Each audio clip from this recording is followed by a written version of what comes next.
Good afternoon, Miss Angelique. Good afternoon, ma'am. Okay, Miss Angelique, can you tell me about yourself? Ma'am, I'm Angelique A. Bicmudo. I'm 23 years old. I am a single. I'm a high school graduate. Okay, I have few questions for you to answer, so let's start. Why do you want to work as a maid? Ma'am, to earn money to support my family. Why you choose Malaysia when there is a lot of other country? Ma'am, because the time in Malaysia and Philippines are the same and here in Philippines. Okay, how are you qualified for this job? Ma'am, because I'm honest, hardworking, and disciplined person. Okay, may I know what is your education level is? Ma'am, I'm a high school graduate. Okay, what is your recent working experience? Ma'am, I'm a sales lady. I'm sorry, can you repeat again your answer? What is your recent working experience? Ma'am, I'm a sales lady. Sales lady, okay. Have you worked abroad before? No, ma'am. Do you have experience of taking care of baby? I don't have experience, ma'am, but I'm willing to take it. Okay, how about elderly? Do you have the experience? No, ma'am, but I'm willing to. Okay. Do you have any other special skills? Yes, ma'am. Cooking, cleaning, and ironing. Okay. Are you willing to learn new skills? Yes, ma'am. Are you willing to work with a family where the mother-in-law or any relatives stay together? Yes, ma'am. Currently, are you still working now? No, ma'am. Do you know how to cook? Yes, ma'am. What sort of food can you cook? Filipino food, ma'am, like adobo, tinola, and sinigang. Okay. Are you aware that you will have to do washing, cleaning, ironing, and cooking? Yes, ma'am. From all the house, uh, from all the household works, like cooking, cleaning, ironing, and washing, which do you like most? Cleaning, ma'am. You are not allowed to use handphone or cell phone during working hours. Yes, ma'am. You are only allowed to use handphone or cell phone after you finish all the works and when going to bed. Yes, ma'am. You are strictly needed to surrender the handphone to your employer in the morning, and your employer will return back to you once you're going to bed. Yes, ma'am. If ever your employer finds out that you're abusing your handphone and it's affected your work performance, your employer will confiscate your handphone and you're not allowed to hold it anymore. Instead, your employer will allow you to call to your family 3 times in a month.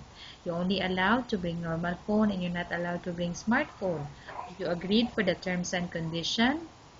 Yes, ma'am. Are you agree to the rules and regulation for the handphone?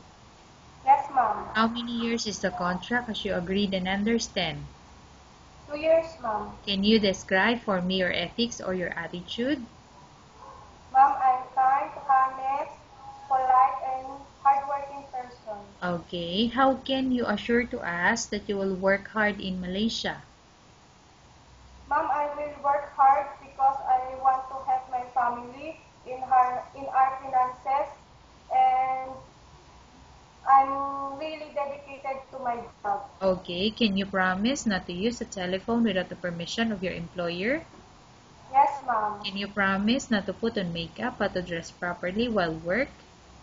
Yes, ma'am. Can you promise not to invite friends and relatives without the consent of your employer? Yes, ma'am. Can you promise not to ask for advance salary from your employer under any circumstances? Yes, ma'am. Do you really understand of the rules and regulation of the agency? Yes, ma'am. Do you pay any placement fee for you to come to Malaysia to work as a maid? No, ma'am. Do you have any history of sickness, example breast cancer or any other illness? No, ma'am. Do you suffer from any skin diseases, allergy or physical defect? No, ma'am. Have you suffered from any serious illness?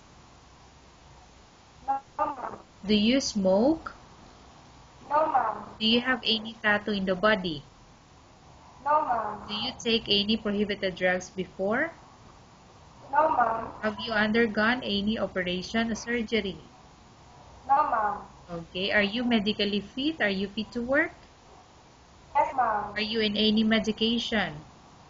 No, ma'am. Are you allergic with any food? No, ma'am. Are you prepared to work for the employer of any race? Yes, ma'am. Are you prepared to eat the type of food taken or given by your employer? Yes, ma'am. Are you afraid of being left alone in the house? No, ma'am. Are you afraid of dogs or other pets?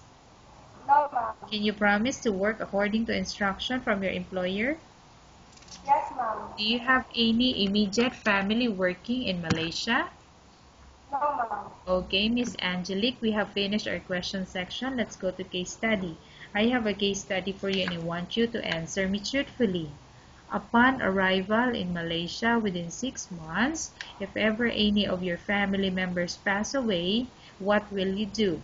Will you continue to work till finish your contract or you will go back? Ma'am, I will continue to finish my contract. Okay, tell us about yourself and why do you want to work in Malaysia as domestic helper? Ma'am, I'm Angelique Edic Mudo, 23.